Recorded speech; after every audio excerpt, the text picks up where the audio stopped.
Why are we closing our eyes to the fact that nobody dropped from the skies? I mean, people moved from one point. I mean, human societies or communities, we all know, but naturally they grew from migration. Exactly. That is, people moved from one point to the other, from one point to the other before they settled, and they now became indigenous of those areas. So why are we not addressing our minds to that? Why are Nigerians closing or shutting our eyes or our minds to the fact that we did not all just drop from the sky? We came from somewhere before we settled here. I want to say that leadership is playing a very major. I think leadership is responsible for this. I had spoken in the past. No, but when you say leadership, let's be quite clear. Political or economic? Political leaders. As far as economic leaders are concerned, they don't give a damn, because I mean, what they're looking for is profit. The bottom line. It's bottom line. It doesn't matter where the man comes from. There is no naira that is written Hausa naira, or Igbo naira, or Yoruba, naira. I tell you, that's the truth. So I mean, if there is, I mean, people are still in Jos, people are still in Kaduna, people are still in Bauchi, in Borno. People are in Borno. MTN is still working in Borno. Is it that there's Hausa naira there or Boko Haram naira there? No, they are looking for how they. But the political leaders who has failed themselves and failed the society, they're not transferring, and they do not have anything else to offer the people than to play the ethnic and the religious card, and that is dangerous, because the people, because I mean, in the time past, when political leaders are competing to better the lot of their environment, competition was the order of the game. On the basis of ideas. On the basis of ideas. I mean, when Awolowo built up the Keja industrial park, the occupants of this world built it. Go to Port Harcourt and see the Transamadi Industrial Park. It was the out of competition that it came to be. Aba in Park and all that. Yeah. And then the Southerners, the Northerners, they were looking left at it. Out, yes. When Chief Obama Awolowo, the state built up, when they talked about University of Ife, yes, the six of them were saying, no, we must have one. The Ahmadu Bello said we must have one. So there was competition, healthy based competition on developing their people. Nobody was, look, after all, then most of the railway stations in the north were being managed by people from the south. Yes, and especially Easterners. Well. Yes, it was working well. So I think the present today probably leaders have lost ideas on what to do, how to develop Nigeria, what to do. So in order to keep the people busy, they keep playing the ethnic card just to keep the people busy. And unfortunately, the young ones or the idle minds are buying it, and every day it's expanding the frontier of ethnicity and violent protests. Yes, violent protests and religion, which has nothing, of course, absolutely nothing to do with national development, to do with your pocket, to do with your hunger. Does not have color. You understand? The bad roads do not have color. You can't get to the bad road now, or you can't get to the bad road and say, oh, my brother is the president of Nigeria, therefore road be good for me to pass. The way the Yoruba man faces that road is the same way the Hausa man will face that road. It's the same way the Igbo man will face. So these are the common denominators. And so, but you discover that at night when they meet in their clubhouse and conclaves and they are sharing the loot of office, they are sharing the contract. They don't talk about. They don't discuss ethnic issues. It doesn't appear. How much is my own? They will tell you, Ogbefi, you took the other one. It is time for Otumba. Alaji, you've taken now. Let Otumba, and then they will agree. And by the time they finish, anybody who is cheated at that table of sharing, he will come home and tell you see, where people have been marginalized. We've been marginalized for long. Everybody claim marginalization. Today, the Hausa claim marginalization. The Igbo claim marginalization. Yoruba claim marginalization. South, where I come from. So who is marginalizing who? It then means that there is something they are not telling you, me, that's on the street. And we, they come on the street, we are becoming too gullible. Ignorantly. Taking these things, and we are just fighting ourselves, and they'll be there laughing, and they'll be sharing, and be destroying us, because, my brother, it is not commentary. Now, that is another issue again that some of our guests have raised here. The question of the quality of followership, that what Nigeria seems to have suffered from, besides like you said, the lack of ideas at the political level, is that the followers themselves are not cohesively or coherently thinking out how they can make their lives better.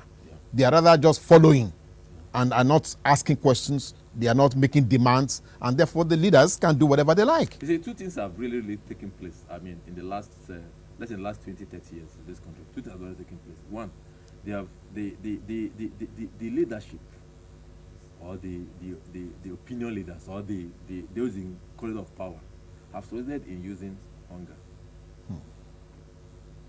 to as a weapon. Pauperize. To make you busy. And a hungry man does not think. Hunger in the sense that I'm not saying everybody do not sleep, they do not eat before they go to bed. But the fact remains that you are not sure of your the next meal. So you're hungry. So there's no confidence to ask questions. What will you think of? So if somebody comes and tell you, look, your problem is that the other man has been ruling you since independence. Therefore, that is why you are poor. You buy it because you have refused. You are thinking of tomorrow. Everything we talk today is politics of the stomach. Nigeria is 54 years old. We're still talking about politics of water and light. 54 years. In 50 years of India was sending people. India was testing nuclear weapons. As a nation. Pakistan, their next door neighbor, were testing nuclear weapon. They did nuclear test at 50, before they were even 50. Bangladesh and others, Malaysia and others. So at that point, nobody will come and be telling you it is because the Muslim has been ruling for God knows how long. 50 years. It is because of the Christians have not ruled, or because Assad has not ruled, or because nobody. At that point, somebody will be looking at you and said, "What ideas are you bringing to the table?"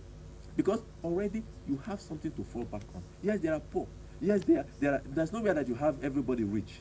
Even in America, you don't have everybody rich. There are very, very poor people. Yes. But the fact remains that there is a social net that there is something for you that you can fall back on. There is something somewhere for you that you can fall back on. If today an American houseboy, somebody who is a houseboy as an American, happens to be kidnapped in any part of the world, the American president will wake up from his bed and will speak about it. He won't stop there. If it means deploying a military, yes, to go and rescue that American houseboy, so long as he is an American, to go and rescue that American houseboy, he will deploy every resources available, including loss of human life, to go and rescue that person. So somebody has something to fall. He's not rich. He doesn't have a skyscraper. He doesn't have a car. He doesn't have anything. Maybe he's even squatting. But it's a citizen. But he's a citizen of America. So there is something for him, but which our leaders have unfortunately denied us. And so what they have shown to us is the fact that, your problem is because the other man is in power. Or your problem is because one set of the country is my land, the other set of the country. Their problem is, and because of our weak minds, I will call it weak minds, and we buy these things. And it's very unfortunate. And I speak to my fellow countrymen. It's time we wake up and start thinking. So one, religion has no business with your stomach. It's a personal thing. Tribe has no business, because like I said, there is no Igbo hunger. There is no Yoruba hunger. Nothing. Hunger is hunger. And so, if you are hungry, the other man is hungry, the other man is hungry, you are the same person. So when your leaders come to tell you it is because of this man, it is because of that man, and all that, Hausa has been ruling, Igbo has not ruled, but it is all bagadash.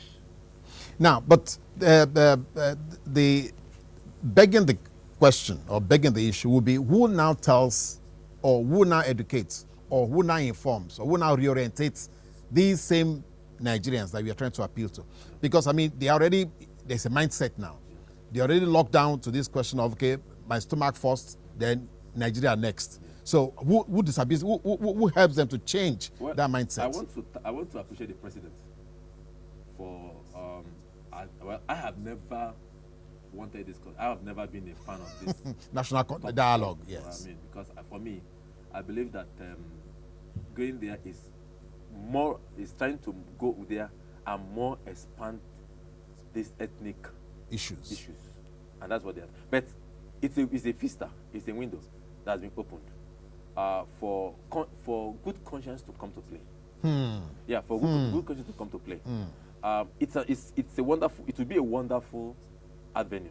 Like I said, the National Security Agency has done a very poor job, very, very poor job. By now, since the establishment of that age, by now, Nigeria should have think more Nigerian than thinking ethnically, if they had or thinking indigenously, what they are supposed to have done.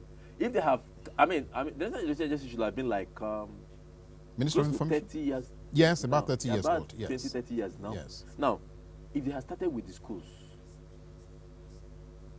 the primary, secondary, university, you know, the population that will have Emerged. been turned into the system with a different mindset.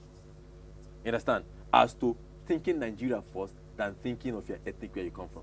Now, the mindset that will have been, the mind that will have been molded will have been phenomenal. But of course they don't. Rather they share budgets and the same corruption and you come to the NTA, go to other and do some jingles and all that. And it's all over. And it's all over. So now the national conference is should be a good opportunity, platform for men of good conscience, if there is. People are having ideas already that the president is doing it because of 2015, he's doing it because of this and all that, his agenda. But if that is, whatever it is, but I think it's a wonderful vista of opportunity for us, like I said, men of conscience now, good conscience now, to speak up. Look, gentlemen, it's only a foolish man or a madman that does something the same way and expect a different result. Why don't we now take 10 years to talk Nigeria? To say we are Nigerians. First. This for 5 years. And let us see the results that we will get. Rather than say I'm Igbo, I'm Yoruba, I'm Hausa. It is our turn. It's Igbo, minority, majority. Obama is a minority of minorities. And yet he got to become president. A black man born in Hawaii, one of the smallest states. Yeah, America. He immigrated to Illinois, but he came from one of the minority of minorities. And today he's the president because of ideas. So why don't we leave these tribalistic things, ethnical things, divisional things, and talk about ideas, the best man for the best job.